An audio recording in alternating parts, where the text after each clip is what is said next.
আসসালামু আলাইকুম। আশা করি সবাই অনেক বেশি ভালো আছেন। তারানা ইন্সপাইরেশন চ্যানেলে নতুন আরও একটি ভ্লগে আপনাদেরকে ওয়েলকাম জানাচ্ছি। কোথাও ভ্রমণে যাওয়ার আগে আমি কিছু বিষয় ফলো করে থাকি, তারই কিছু অংশ আপনাদের সাথে আজকে শেয়ার করছি। প্রথমত আমি যে কাজটা করি সেটা হচ্ছে আমার যত ময়লা জামা কাপড় আছে সেগুলোকে ক্লিন করে ফেলার চেষ্টা করি। কারণ কোথাও বেড়াতে গেলে সেখান থেকে আসার পরে অনেক ময়লা জামাকাপড় জমে যায়। আবার বেড়াতে গেলে কয়েকদিন তো বাসায় থাকাও হবে না, তাই ময়লা জামাকাপড় ফেলে রেখে কোনো লাভ নেই। আবার বাসায় ফিরে আসার পর সব কিছু একসাথে পরিষ্কার করাও ঝামেলা। সেজন্য আমি এই টিপসটা ফলো করি, আর এটা ফলো করে কিন্তু আমি অনেকটা উপকারও পাই। সেজন্য ভাবলাম আপনাদের সাথে শেয়ার করে ফেলি। দ্বিতীয়ত, যাদের বাসায় এরকম গাছপালা আছে অথবা পোষা প্রাণী আছে তাদের কিন্তু আলাদা একটু সতর্ক থাকা লাগে। আমার ব্যালকনিতে যে গাছগুলো আছে সেগুলোর পাতা অনেকগুলো এরকম মরে গিয়েছে, সেগুলোকে প্রথমে ছাঁটাই করে নিচ্ছি। আর এই যে গাছটা দেখতে পাচ্ছেন এটা তো আমি ভেবেছিলাম একদম মারা গিয়েছে, পরে দেখলাম সেখান থেকে আবার নতুন নতুন গাছের পাতা বের হয়েছে। মরা ডালগুলোকে তাই ফেলে দিলাম। তারপরে গাছগুলোকে একদম যে আমার ব্যালকনির গ্রিল সেই বরাবর করে রাখলাম। কারণ বাসায় যদি না থাকি গাছে তো পানি দিতে পারবো না, তাই এরকম রাখলাম যাতে বৃষ্টি হলে গাছগুলো পানি পায়। এরপর আমি যে কাজটা করি সেটা হচ্ছে ব্যাগ গোছানো। কোথাও বেড়াতে যাওয়ার আগে সবচেয়ে ইম্পর্ট্যান্ট পার্ট হচ্ছে এটা। কোনো কিছু যাতে ভুলে না যাই সেজন্য হচ্ছে আমি মোবাইলের যে নোটস অপশন আছে ওটাতে সব কিছু লিখে রাখি যে কী কী জিনিস আমার ভ্যাকেশনে নেওয়া লাগবে। ফাইনালি ব্যাগ গোছানো শেষ হলে সেই নোটস থেকে আবার সব কিছু মিলিয়ে নিই যে কোনো কিছু বাদ পড়লো কি না। ট্রাভেল করার সময় যদি এরকম একটা পিলো থাকে তাহলে কিন্তু ট্রাভেলটা অনেক আরামদায়ক হয়। তো যাই হোক, বাড়িতে যাওয়ার আগে এই যে আগে ভাগে করেই আমি কিন্তু ব্যাগটা গুছিয়ে নিলাম যাতে পরে তাড়াহুড়ো করা না লাগে। কোথাও বেড়াতে যাওয়ার আগে আরও কিছু কাজ আমি করে থাকি, তার ভিতরে হচ্ছে নিজের যত্ন নেওয়া। যেমন এখানে আমি একটা হেয়ার প্যাক মেখে নিচ্ছি, কারণ আমি যতদিন বাড়িতে থাকবো তেমন করে কিন্তু আমার চুলের যত্ন নেওয়া হবে না। তাছাড়া চুলের যত্নের পাশাপাশি আমি কিন্তু ত্বকেরও যত্ন নিয়ে থাকি, এতে করে কিন্তু একটা গ্লোয়িং ভাব আসে সব কিছুতেই। আর নিজের যত্ন নেওয়া কিন্তু একটা অনেক ইম্পর্ট্যান্ট কাজ। তো এই কাজগুলো করি তাই ভাবলাম আপনাদের সাথে শেয়ার করি। যেহেতু আমি এই রেকর্ডিংগুলো আমার বাড়িতে যাওয়ার আগে করেছি, অর্থাৎ তখন ছিল রোজার মাস, তো ইফতারি বানানোর আর ঝামেলায় যায়নি, কারণ পরদিন হচ্ছে আমাদের সকালবেলায় গাড়ি। তাই রিসলিয়ার পাপা হচ্ছে এরকম ইফতারি কিনে নিয়ে এসেছে। আর খাবার রান্নার ব্যাপারেও আমরা খুব সতর্ক থাকি যাতে এক্সট্রা নষ্ট না হয়, যতটুকু প্রয়োজন ততটুকুই রান্না করি। কোথাও যাওয়ার আগে আমি কিন্তু এরকম টিপসগুলো ফলো করে থাকি। বিসমিল্লাহ বলে বাড়ির উদ্দেশ্যে রওনা দিয়ে দিয়েছি। আর রাস্তার দুই পাশের সুন্দর দৃশ্য দেখতে দেখতে বাড়িতে কিন্তু পৌঁছেও গিয়েছি। বাড়িতে যাওয়ার পর এই যে বাগান বিলাসের গাছটা দেখতে পাচ্ছেন এটা আমার খুবই ভালো লাগে। তবে এবার দেখলাম যে গাছে ফুল অনেক কম ফুটেছে। আর এটা হচ্ছে পরদিন সকালবেলা আমাদের যে পুকুর পাড় ওখানের দৃশ্য। দেখলাম বেশ কুয়াশা পড়েছে। সকাল সকাল শাশুড়ি আম্মা পিঠা খেতে দিল, উনি আমাদের জন্য বানিয়ে রেখেছিল। এরই মধ্যে বাড়ির পাশ দিয়ে মাছওয়ালা যাওয়ার সময় ওনার কাছ থেকে এই মাছগুলো রাখা হয়েছে, একদম দেশি নদীর মাছ। একটু বেলা বাড়ার সাথে সাথে ভাবলাম যে আম মেখে খাই। লবণ, চিনি, শুকনো মরিচের গুঁড়া, তারপরে শুকনো মরিচ ভাজা আর কাঁচামরিচও রেখেছিলাম, ওইটা অবশ্য আলাদা খাওয়া হয়েছে। আর তার সাথে একটু সরিষার তেল দিয়ে আমটা মেখে নিলাম। খেতে এক কথায় অসাধারণ লাগছিল।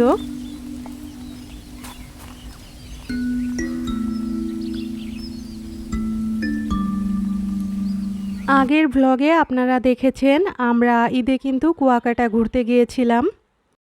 আর এইবার ঈদে আলাদা করে তেমন কোনো ভ্লগ বানানো হয়নি। কারণ প্রথমত ঈদের দিন বৃষ্টি ছিল। আর তেমনভাবে ভ্লগ বানানোর কোনো ইচ্ছাও হয়নি। পরে ভাবলাম যে কিছু জিনিস আমার শ্বশুরবাড়িতে আছে সেগুলো আপনাদের সাথে শেয়ার করি। এইখানে যে গাছগুলো দেখতে পাচ্ছেন এগুলো হচ্ছে সবই সুপারি গাছ। এটা হচ্ছে উঠানের ডান দিকে বাঁ দিকে ২ দিক দিয়ে এরকম সারি সারি সুপারি গাছ। উঠানের মাঝখানে একটা রাস্তা বানানো হয়েছে যাতে হচ্ছে ঘর থেকে সরাসরি পুকুর পাড় দেখা যায়। আর রাস্তা বাদ দিয়ে বাকি সব জায়গায় এরকম গাছপালা লাগানো। বাড়িতে অনেক রকমের গাছ আছে, তার ভিতরে এরকম লেবু গাছ আছে কয়েকটা। আর এই লেবুগুলো কিন্তু অনেক ভালো মানের লেবু। আর উঠানের ডান দিকে আগে পেয়ারা বাগান বানানো ছিল, সেগুলো হচ্ছে আমার শ্বশুর কেটে ফেলেছে। ঘরের কোনায় এরকম একটা মেহেদি গাছ আছে। এই গাছটা দেখানোর উদ্দেশ্য হচ্ছে এই গাছের পাতা কিন্তু সচরাচর কাউকে দেওয়া হয় না। আমার জন্য রেখে দেয় যে আমি কবে যাব আর ওই গাছের পাতা ইউজ করব। তার পাশে এরকম একটা জাম্বুরা গাছ আর কিছু ইট ভাঙা আছে, কারণ হচ্ছে ঘরের আরও কিছু রিনোভেশন হবে। এইখানে যে চীনা হাঁসটা দেখতে পাচ্ছেন এটা হচ্ছে আমার শাশুড়ি আমাদের জন্য রেখে দিয়েছে, যে আমরা গেলে উনি আমাদেরকে খেতে দিবে এটা। তো উনি এটাকে ধরেছে আর এটা রান্নাও করেছিল সেদিন। আর এই রান্না দেখতে দেখতে এখানে দেখলাম যে আমার হাজবেন্ড আর আমার শ্বশুর মিলে ওনাদের যে জমি জমার কাগজপত্র সেগুলো নিয়ে বসেছে। আমার হাজবেন্ড একমাত্র ছেলে হওয়ার কারণে তাকে কোথায় গিয়ে আছে সেটা বুঝিয়ে দিচ্ছে। তো আমিও এখানে বসলাম এবং কাগজপত্র আমিও দেখছিলাম। তারপরে আমাদের যে সুপারি বাগান ওটা হচ্ছে ঘরের পিছনে মেইনলি। এইখান থেকে অনেক দূর পর্যন্ত এখানে সুপারি গাছ লাগানো। সারি সারি সব সুপারি গাছের মালিকই কিন্তু আমরা। আলহামদুলিল্লাহ প্রতিটি গাছেই কিন্তু প্রচুর সুপারিও হয় এবং সেগুলো কিন্তু অনেক ভালো দামে সেল করাও হয়। এই যে বাড়ির পিছন পাশ দিয়ে অনেক দূর পর্যন্ত আসলে গাছ। দিনের বেলা তেমন একটা ভয় লাগে না আমার কাছে, কিন্তু রাতের বেলা এরকম অন্ধকারে কিন্তু বেশ ভয়ই লাগে। পুকুর পাড়ে এরকম কয়েকটা কাঁঠাল গাছ আছে। তাছাড়া বাড়ির আনাচা কানাচেও অনেকগুলো কাঁঠাল গাছ আছে এরকম। এইখানে হচ্ছে খেজুর গাছ দেখতে পাচ্ছেন দূরে 2টা। আর মেইনলি যে জিনিসগুলো আমার পছন্দ সেগুলো হচ্ছে এই যে কলা বাগান। কলা বাগানে কিন্তু প্রচুর কলা ধরেছে। আর এই কলা বাগানটা কিন্তু রাস্তার পাশ দিয়ে অনেক দূর পর্যন্ত লাগানো হয়েছে। তাছাড়া আমার শ্বশুরবাড়িতে প্রচুর নারকেলও হয়। তো ওইখানে গিয়ে কিন্তু প্রচুর ডাব খাওয়া পড়ে, এজন্য অনেকগুলো তাল গাছও আছে, সেখান থেকে অনেক তালও পাওয়া যায়।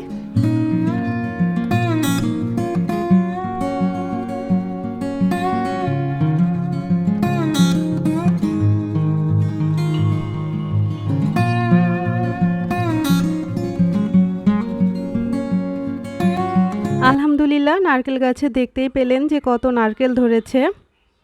আর এটা হচ্ছে আমাদের জমি, সেটা হচ্ছে অন্য মানুষেরা লিজ নিয়েছে এবং তরমুজ ওরা চাষ করেছে। বাড়ির একপাশে নদী হওয়ার কারণে এখানে হচ্ছে অনেক সুন্দর তরমুজ চাষ করা যায়। আর এই যে নারকেল গাছটা দেখতে পাচ্ছেন এটা হচ্ছে একদম বাড়ি ঢুকতেই দেখা যায়। আর ওর পাশে এরকম কাঁচকলা গাছও ছিল। আর এই যে পেয়ারা গাছ সবগুলো কাটা হয়ে গেলেও কয়েকটা রেখে দিয়েছিল যাতে নিজেরা পেয়ারা খাওয়া যায়। তাছাড়া আমড়া গাছ ছিল সেটাও কেটে ফেলেছে। আর এই যে লিচু গাছ, লিচু গাছেও কিন্তু অনেক মুকুল ধরেছে। আর একটু আগে যে নারকেলের কথা বলছিলাম, এই যে নারকেল আবার ডাবও হয়েছে। তো বাড়িতে গেলে হয় কি প্রায় প্রতিদিনই ডাব খাওয়া হয়। যখন শ্বশুরবাড়িতে ঈদ করতে আসি, শ্বশুরবাড়িতে ঈদ হয়ে যাওয়ার পরে কিন্তু বাবার বাড়িতে যাই, কিন্তু এবার আর বাবার বাড়ি যাওয়া হয়নি। শ্বশুরবাড়ি থেকেই সরাসরি ঢাকায় ব্যাক করেছি। আর এটা হচ্ছে আমাদের কামরাঙা গাছ। কামরাঙা গাছে কিন্তু অনেক মিষ্টি মিষ্টি কামরাঙা ধরে। ঈদের পরে যে কুয়াকাটা গিয়েছিলাম এটার একটা ফুল ভ্লগ আমার চ্যানেলে আপলোড করা আছে, আপনারা চাইলে এই ভ্লগটাও দেখে নিতে পারেন। ওটার লিংক আমি ডেসক্রিপশন বক্সে দিয়ে দিব। এই ট্যুরটা কিন্তু আমি অনেক কষ্টে সফল করতে পেরেছি। শ্বশুর, শাশুড়ি, আমি, রিসলিয়া আর রিসলিয়ার পাপা মিলে ঘুরতে গিয়েছিলাম। এবারের ঈদে বেশ কয়েকদিন বাড়িতে থাকা হয়েছে। তো বাড়ির সময়গুলো আলহামদুলিল্লাহ বেশ ভালোই কেটেছে। তারপর যেদিন ব্যাক করব সেদিন কিন্তু আমরা বাসের জন্য প্রায় ৩ ঘন্টা ওয়েট করেছিলাম। বাস আসতে একটু দেরি হয়েছিল। আমার চ্যানেলে নতুন হয়ে থাকলে সাবস্ক্রাইব করে পাশে থাকার অনুরোধ রইল। আর ভিডিওটি ভালো লেগে থাকলে লাইক, কমেন্ট, শেয়ার করারও অনুরোধ থাকলো। দেখতে দেখতে ভিডিও শেষ প্রান্তে চলে এসেছি। আজকের মতো আল্লাহ হাফেজ।